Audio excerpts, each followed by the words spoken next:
नमस्कार श्रोते हो. श्राव्य कथा मराठी या चॅनलवरती आपले सहर्ष स्वागत आहे. श्रोते हो, श्राव्य कथा मराठी या चॅनलवरती मी सध्या आपल्याला सुप्रसिद्ध रहस्य कथाकार श्री बाबूराव अर्नाळकर यांनी लिहिलेली आणि मनोरमा प्रकाशन यांनी पुनर्मुद्रित केलेली एक थरारक कथा काळ रात्रीचे रहस्य ही सादर करत आहे. या कथेचा भाग पहिला. लक्ष्मण नारायणला भेटला खरा, पण त्याची छाती धडधडत होती. आपण नारायणच्या कामात मदत कबूल केली हे त्याला ठीक वाटत नव्हतं. तरी पण नारायणच्या हातात अगोदरच सापडल्यामुळे त्याचे म्हणणे कबूल करणे भाग पडले. शिवाय त्यात त्याला 5,000 रुपये मिळणार होते. काय वाईट झाले? आपली सध्या हलाखीची स्थिती आहे. 5,000 रुपये मिळाल्यावर आपण कितीतरी मजा करू, ही सुखस्वप्न त्याच्या मनात आली. ठरल्याप्रमाणे रात्रीच्या वेळी नारायण, त्याचा साथीदार भगवान आणि लक्ष्मण खारला गेले. सगळीकडे सामसूम झालेली होती. हे तिघे मुख्य रस्त्यावरून उजव्या बाजूला वळले. गल्लीगल्लीतून दूरवर पोहोचले. डाव्या हाताच्या टोकाला एका बाजूला अशी एक इमारत बघून ते उभे राहिले. त्यावेळी अंधार असल्यामुळे त्यांना दूरवरचं काही दिसत नव्हतं. नारायण आणि भगवान यांनी बिल्डिंगच्या आजूबाजूला पाहिलं की कोणी भैया किंवा पारेकरी जागा आहे किंवा नाही. धास्ती बाळगण्याचं कारण नाही असं पाहून ते तिघे मागल्या दारी गेले. नारायणने किल्ली चालवून दार उघडलं. त्यांच्या पायाखालचा रस्ता होता असं दिसलं. नाहीतर टॉर्च न लावता नारायण आणि भगवान पुढे चालत गेले नसते. डाव्या हाताला जिना होता, तो उतरून गेले. नंतर टॉर्च लावून लोखंडी दरवाजा होता, त्याचं कुलूप उघडलं. नारायण आणि लक्ष्मण आत गेले. भगवान वर जिन्यावरच उभा राहिला. ती जागा भुयाराची असल्यामुळे बाहेर प्रकाश जाईल याची भीती नव्हती. टॉर्चच्या प्रकाशात नारायणने काही फायली काढून त्यातील क नावाची फाईल बघितली आणि त्यातले काही कागद काढून ते खिशात घातले आणि बाकीचे फाडून टाकले. आणखी जवळच्या 1-2 फायली काढून कसले तरी कागद ओरबडून काढले. खिशातून काड्याची पेटी काढून नारायणने त्या कागदांना आग लावली. लक्ष्मण हे नुसतंच बघत होता. आग, धूर यामुळे एखाद्या वेळी बाहेर चावल तर लागणार नाही अशी लक्ष्मणला भीती वाटली. जिन्याकडे लक्ष गेल्यावर पाहिले तो भगवान तिथे दिसला नाही. तेव्हा लक्ष्मणने नारायणला विचारले, भगवान कुठे आहे? नारायण म्हणाला, त्याला मुद्दामून दाराजवळ उभं राहायला सांगितलंय. कोणाची तरी चावल लागल्यास आपल्याला कळलेलं बरं. नारायणनं तेवढ्यात तिजोरी उघडून त्यातल्या नोटांची बंडलं एका पिशवीत घातली. लक्ष्मणला काम असं काही सांगितलं नाही. त्याला संशय आला की आपल्याला बोलवलं तरी कशाला? आपली तर तशी काही जरूर नव्हती. तो नारायणच्या कामाकडे सारखं लक्ष ठेवून होता. नारायणने प्रथमपासूनच त्या बँकेची पाहणी करून ठेवली असणार. कुलपाच्या किल्ल्या बनवून ठेवल्या असणार.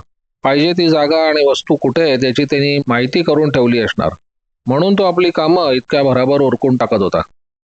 त्यावेळी भगवान जिन्यावरून उतरून खाली आला आणि म्हणाला, सगळं ठीक आहे. ठीक आहे, बरं चला, माझं काम झालं, नारायण म्हणाला. ते तिघे आलेल्या दरवाजानं बाहेर पडले. जवळपास कोणी नाही याची खात्री करून आणि पुढच्या दरवाजावरचा पारेकरी झोपला आहे याची खात्री करून त्यांनी स्टेशनचा रस्ता धरला. त्यावेळी 4 वाजायला आले होते. त्यामुळे गाडी लवकर मिळाली. गाडीची वेळ लवकर नसती आणि स्टेशनवर त्यांना बराच वेळ राहावे लागले असते तर एखाद्या वेळी त्यांच्याबद्दल संशय आला असता. म्हणून गाडी लगेच मिळाली हे एका दृष्टीनं बरं झालं. गाडीमध्ये कोणी बोललं नाही. लक्ष्मणची छाती अजून धडधडत होती.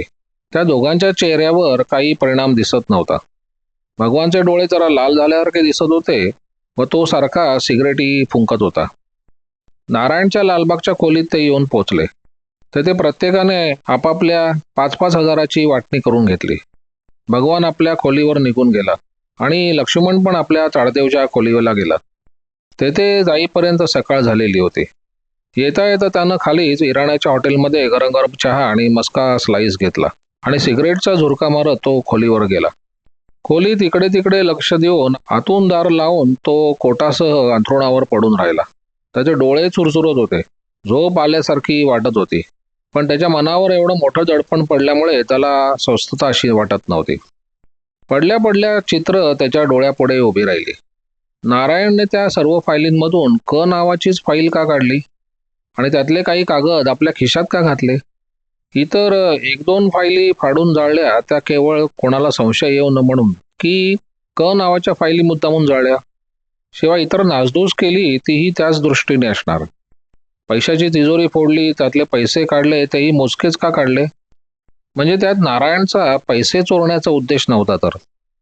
मग हा क नावाचा माणूस कोण? त्याच्या विरुद्ध काही कट असावा का? का क नावाच्या मनुष्याने हा कट घडून आणायला लावला असावा?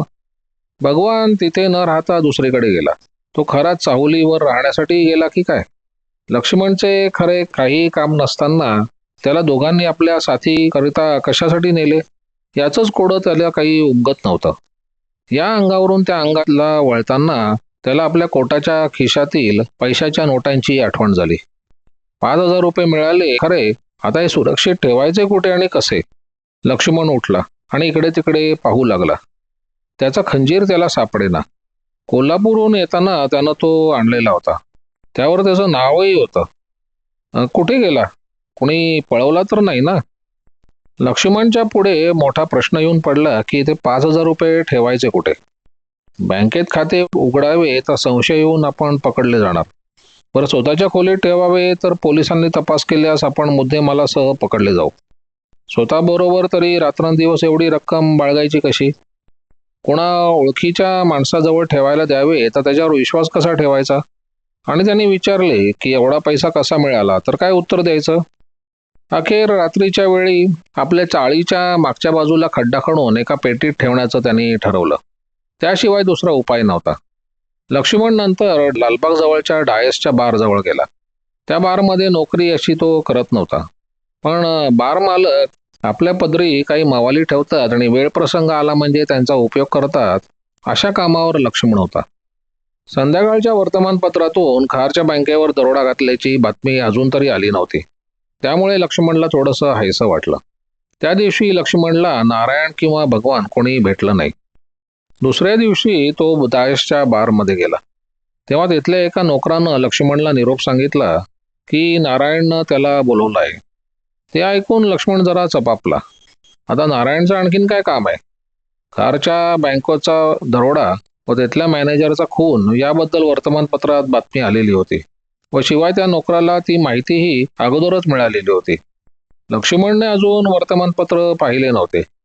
लक्ष्मण जात्या मवाली नव्हता, पण नारायण त्याला आपल्या फंदात पाडून लक्ष्मणाकडून वाईट कृत्य करवतो हे पाहून त्या नोकराला त्याची कीव आली.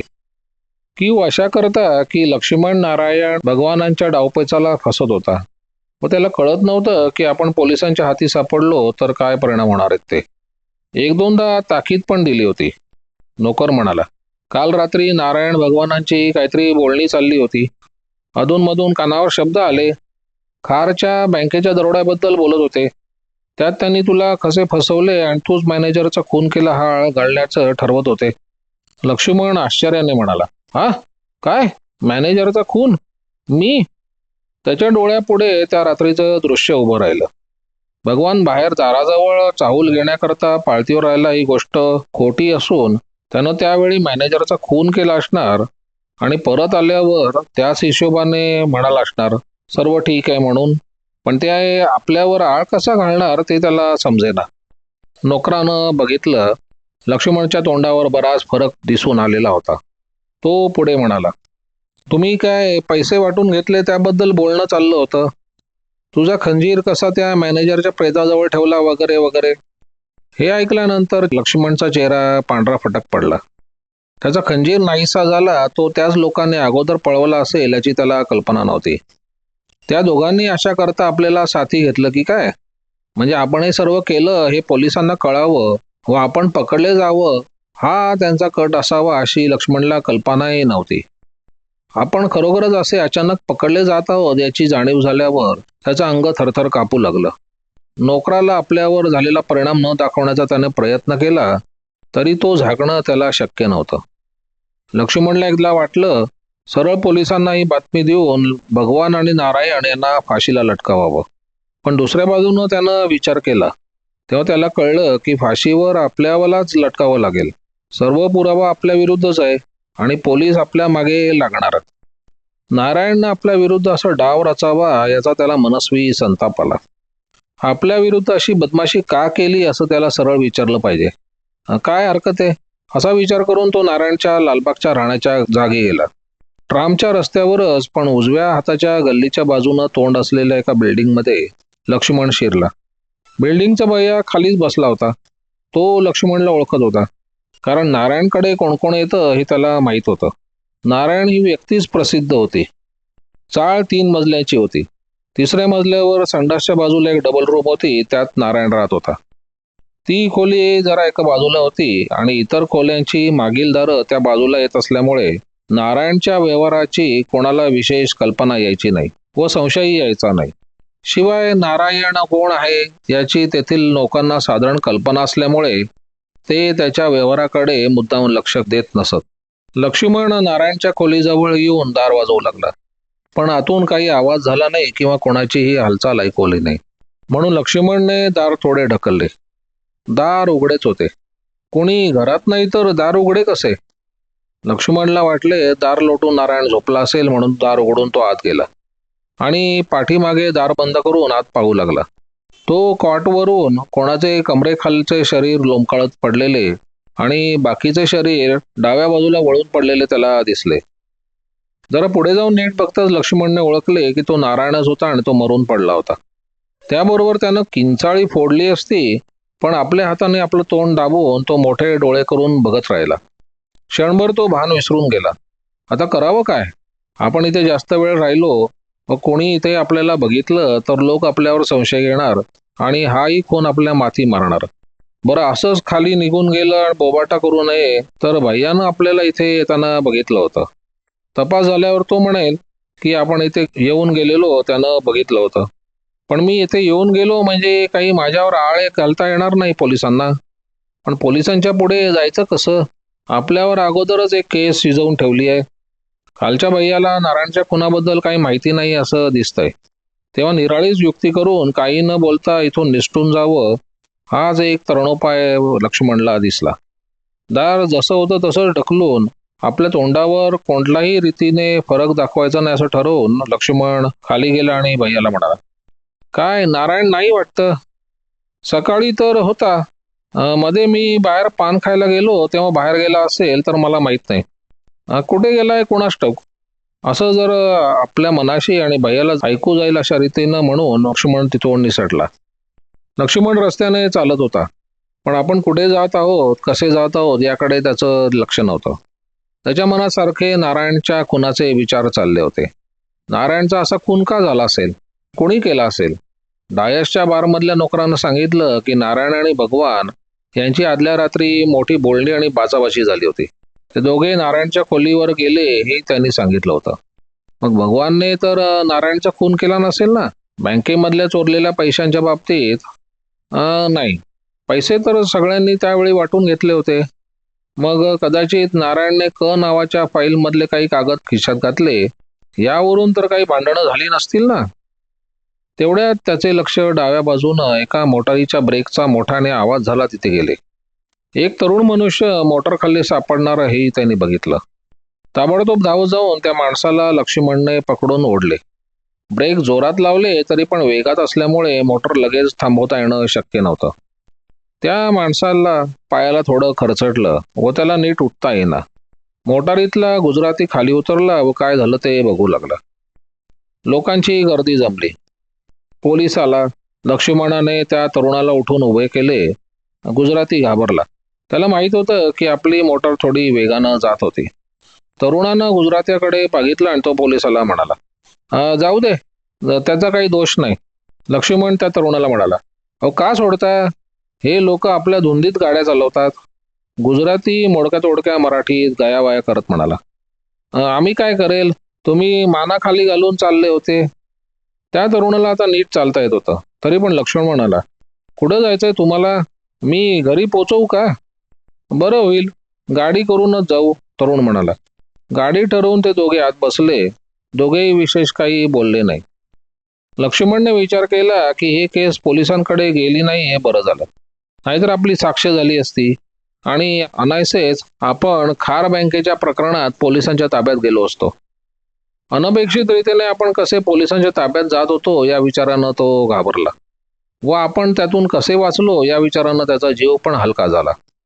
बरोबरच्या तरुणाकडे लक्ष जाऊन तो मनात म्हणाला, पण हा कोण आहे कोण? आपण याच्याबरोबर जातोय खरे, पण आणखीन काही संकट तर ओढवून घेत नाही ना. ग्रँड रोडवर आल्यावर एक दोन औषधांची दुकाने ओलांडून गाडी पुढे चालली. तिथले पोलीस स्टेशन पाहून लक्ष्मणच्या छातीत पुन्हा धडकी भरली. पण गाडी तिथे न थांबता पुढे गेली आणि डोंगरे बिल्डिंगच्या गल्लीत जाऊन दुसऱ्या चाळीजवळ थांबली. 2 मजले चढून गेल्यावर पश्चिमेच्या बाजूला असलेल्या ब्लॉकमध्ये ते शिरले. जागा मोठी आणि नवीन फर्निचरने सुशोभित केलेली होती. लक्ष्मणला वायर हॉलमध्ये बसवून तो तरुण एका वयस्क माणसाला बाहेर घेऊन आला आणि लक्ष्मणने आपल्याला कसे वाचवले याची हकीकत सांगितली. त्या तरुणानं लक्ष्मणला सांगितलं, हे डिटेक्टिव्ह धैर्यवान. लक्ष्मण आश्चर्याने बघत राहिला. त्याचे अंग सर्व थरथरून गेले. त्यानं धैर्यवानला न्यायाळून बघितले. कसलेले शरीर, उंची साधारण, तोंडावर एक प्रकारचे तेज होते. डोळे बारीक पण भेदक होते. मोठे कपाळ, डोक्यावर केस थोडे, अंगात एक मलमलचा शर्ट आणि धोतर नेसलेले. हेच ते प्रसिद्ध डिटेक्टिव्ह धैर्यवान. लक्ष्मणला प्रथम जी भीती वाटत होती ती त्यांच्याकडे बघून गेली. उलट त्याला काहीतरी नवीन आशा आणि हुरूप आला. खार बँकेचा दरोडा झाल्यापासून त्याला वाटत होतं की आपण डिटेक्टिव्ह धैर्यवानांना भेटून आपली हकीकत सांगून त्या चोरांना सुळ्यावर देऊन आपण निरपराधी आहोत हे दाखवावे. पण ते आपल्याला खरेच मदत करतील का याची त्याला शंका होती. म्हणून व इतरही कारणामुळे तो गप्प बसला होता. आज अचानक प्रसंग घडून आला. प्रकाशला, धैर्यवानचा असिस्टंट, ॲक्सिडेंट झाला आणि आपणच त्यांच्या समोर बसलो आहोत. त्यानं मनाचा निश्चय करून सर्व हकीकत सांगितली. ती सांगताना आपण स्वतः किती दोषी आहोत हेही सांगण्याचं त्यानं वगळलं नाही. आपण त्या मावाल्यांच्या नादी कसे लागलो ही सारी हकीकत त्याने सांगून टाकली. लक्ष्मण राहणारा कोल्हापूरचा. वडील स्टेट नोकरीत होते, पण त्याच्या लहानपणीच ते वारल्यामुळे त्याच्या मावशीनं त्याला सांभाळलं. मावशी श्रीमंत होती. तिनं त्याचे लाड पुरवले. लक्ष्मणने अभ्यासाकडे विशेष लक्ष दिलं नाही. मावशीचा दरारा, तिची सचोटीची वागणूक, तिचं सच्शील वर्तन याची त्याच्या मनावर खूप छाप पडल्या वाचून राहिली नाही. नोकरी वगैरे तो काही करीत नसे. पुढे मावशी गेली आणि लक्ष्मणच्या नावानं इस्टेट सोडून गेली. काही उद्योगधंदा असावा म्हणून लक्ष्मण मुंबईस आला. प्रथम त्याला यश आलं नाही. उलट लोकांच्या नादानं आणि मुंबईच्या चैनबाजीच्या आयुष्याला भुलून लक्ष्मणनं आस्ते आस्ते रेस आणि दारूपायी आपला वेळ आणि पैसा खर्च करायला सुरुवात केली. त्यावेळी आपण कुठल्या रस्त्याला जात आहोत याची त्याला शुद्ध राहिली नाही. थोड्याच दिवसात स्वतःजवळचं सर्व पैसे गमावून बसला. पैसा तर संपलेला आणि आतापर्यंत ऐशोरामात राहिल्यामुळे नोकरी करण्याचा कंटाळा आणि रेस बेटिंग वगैरे थोडेफार पैसे मिळून कसे तरी दिवस काढण्याची झालेली वृत्ती, वाईट लोकांची संगत यामुळे परिस्थिती बरीच खालावली व नारायण वगैरे लोकांच्या नादी लागून मवाल्यांच्या धंद्यासारख्या व्यवसायात पडण्याची वेळ त्याच्यावर येऊन पडली. वरचेवर त्याचं मन त्याला सांगत होतं की हा मार्ग चांगला नाही. कधीतरी पोलिसांच्या हाती सापडून आयुष्याचा सत्यानाश करून घेशील. त्याच्या ऱ्हासाबद्दल त्याला कधीकधी इतके वाईट वाटायचे की तो स्वतःला दोष द्यायचा. दिवसेंदिवस त्यातून बाहेर पडण्याऐवजी तो आत गुरफटला जाई. अट्टल मवाल्यांच्या अंगची धडाडी, बेपर्वाई, समयसूचकता, धूर्तपणा हे गुण त्याच्या अंगी नसल्यामुळे तो दुसऱ्या मवाल्यांच्या हाती सापडे आणि ते त्याचा उपयोग करून घेत हे तो स्वतः जाणत होता. त्या खाईतून सुटून सत्य मार्गाने जाण्याची त्याची इच्छा होती. म्हणूनच धैर्यवानांना त्याने सर्व हकीकत जशीच्या तशी सांगितली. धैर्यवान आणि प्रकाश शांतपणे ती हकीकत ऐकत होते. लक्ष्मणचे बोलणे झाल्यावर धैर्यवानाने विचार केला, हा मनुष्य खरीच माहिती सांगत असेल का? खारच्या दरोड्यामागे हाच खरा प्रकार असेल का? व सर्वांच्या मागे क नावाचा मनुष्य दडलेला असावा का? लक्ष्मणकडे बघता, त्याच्या बोलण्याचा प्रकार बघता त्यांना वाटले की हा मनुष्य आपणहून सर्व हकीकत मोकळेपणाने सांगतो आहे आणि स्वतःला दोषी ठरवत आहे. त्या अर्थी त्याचं म्हणणं खरं असलं पाहिजे. पण या केसमध्ये आपण खाजगी डिटेक्टिव्ह या नात्याने हात घालावा का? न हात घालावा तर बिचारा लक्ष्मण पोलिसांच्या ताब्यात जाऊन शिक्षा भोगेल आणि खरे दरोडेखोर मोकळे राहून आणखीन काही दरोडे घालतील. धैर्यवानांना त्याची कीव आली व कसेही करून आपण त्याची केस हाती घेऊन धडपड केली पाहिजे असं त्यांना वाटू लागलं. हे सर्व बोलून दाखवण्याच्या अगोदर त्यांना प्रकाशचं मत आजमावून घ्यायचं होतं. म्हणून त्यांनी प्रकाशकडे बघितलं प्रकाशने त्यांच्या पाहण्याचा मतलब ओळखला होता, म्हणूनच त्यानं डोळ्यानं खून करून लक्ष्मणला मदत करायला हरकत नाही असं दर्शवलं. लक्ष्मण तोपर्यंत स्तब्ध बसला आणि धैर्यवानाच्या तोंडाकडे बघत राहिला. धैर्यवान म्हणाले, हे पहा, तू सांगितलं ते खरं असेल, आम्ही त्यावर विश्वास ठेवावा, हेही बरोबर असेल. पण असा घाबरू नको. तुझी आमची कधी ओळख नाही, तुझी केस हातात केवळ तुझ्या सांगण्यावरून घ्यायची आहे. तेव्हा काळजी प्रथमपासून घेतलेली बरी, हे तुला अगोदर मी सांगून ठेवतो. आपल्याला जे योग्य दिसेल तेच करा, नाहीतर मी आपल्या पापाचं फळ भोगायला तयार आहे. असा हसता शिवू नकोस. मी तुला एका अटीवर मदत करायला तयार आहे, धैर्यवान म्हणाले. ती अट अशी की मला जेव्हा तुझी जरुरी लागेल तेव्हा तू मला भेटलं पाहिजेस. आणि प्रसंग आला व तुझी हकीकत खोटी ठरल्यास पोलिसांच्या हाती जाऊन स्वतःच्या कर्माची फळं भोगायला तू तयार राहायला पाहिजेस. अट तर कठीण होती, पण लक्ष्मणने ती मान्य करायचं नाकारलं नाही. माझं शेवटचं म्हणणं असं आहे की त्या भगवानला पकडून त्याच्याकडून सर्व कबूल करून घ्यायला पाहिजे. खरा कोणी कोण आहे हे मला कळेल. शिवाय मला तर त्याचा संशय जास्त येत आहे. एवढंच नसून भगवानच्या पाठीमागे आणखीन कोणी क नावाचा मनुष्य असावा, त्याचाही शोध घेऊन त्याला मार्गावर आणलं पाहिजे. धैर्यवान म्हणाले, ते सगळं चौकशी अंती आणि आपल्या मेहनती अंती आपोआप होईल. तू आमच्या अटी कबूल केल्यास तेव्हा आम्ही तुला शक्यतो मदत करू. घाबरू नकोस. त्यानंतर धैर्यवानाचे आभार मानून लक्ष्मण निघून गेला. धैर्यवानांनी नंतर प्रकाशला विचारलं, काय रे बाबा, तुला काय वाटतं? साहेब, माझा तर पूर्ण विश्वास आहे या हकीकतीवर. त्याला जर खोटं बोलायचं असतं तर स्वतःचा अपराध कबूल करणं, आपल्या अटी मान्य करणं हे त्यानं केलं नसतं. सत्य त्याच्या शब्दातून दिसून येत होतं. धैर्यवान म्हणाले, माझंही तेच मत आहे. तुझं मत काय आहे हे आजमावण्याकरता मी विचारलं. नेहमीप्रमाणे ही एक केस आहे असं धरून न चालता, एका गरिबाचे प्राण वाचवणं हे मोठं काम आपल्या पुढे आहे आणि ते आपण केलं पाहिजे. साहेबांचे हे विचार ऐकून प्रकाशला धन्यता वाटली.